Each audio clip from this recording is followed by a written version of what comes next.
धरण पाणलोट क्षेत्रात बुधवारी पावसाचा जोर वाढला असून चांदोली धरणात विसर्ग 3,500 वाढ करत 11,585 क्युसेकने पाणी सोडण्यात येते। कोयना धरण क्षेत्रात पाऊस सुरूच असल्याने 42,100 क्युसेकने सुरू असलेला विसर्ग दुसऱ्या दिवशीही कायम राहिलाय।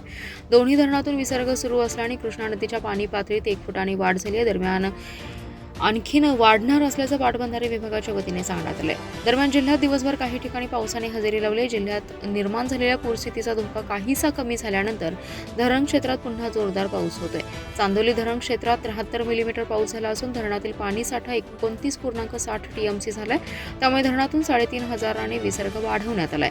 दुपारपासून धरणातून 11,585 क्युसेकने विसर्ग सुरू आहे।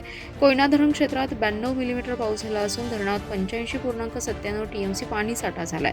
धरणातून 42,100 क्युसेकने विसर्ग सुरू आहे। शिराळा तालुक्यात जोरदार पाऊस होतोय। वाळवा, मिरज, पलूस, कडेगाव तालुक्यातील अनेक गावांमध्ये दिवसभर पाऊस सुरूच राहिलाय। कृष्णा आणि वारणा नदी काठावरील पाणी पातळी कमी झाल्याने पुराचा धोका टळला होता, परंतु पुन्हा पाऊस आणि धरणातून विसर्ग वाढवल्याने कृष्णा आणि वारणा नदीच्या पाणी पातळीत वाढ होऊ लागली। दिवसभरात कृष्णा आणि वारणा नदीच्या पाणी पातळीत 1 फुटाने वाढ झाली आहे। त्यामध्ये आणखी काही प्रमाणात वाढ होणार असल्याचं नदीकाठच्या गावांना सतर्कतेचा इशारा पाटबंधारे विभागाच्या वतीने देण्यात आलाय। नदीकाठावरील पिके अद्याप पाण्याखाली कायम आहेत। जिल्ह्यातील 24 पूल आणि 12 बंधारे पाण्याखाली कायम आहेत। जिल्ह्यात अद्याप 25 रस्त्यांवर पाणी असल्याने त्यासाठी पर्यायी मार्गावरून वाहतूक सुरू आहे।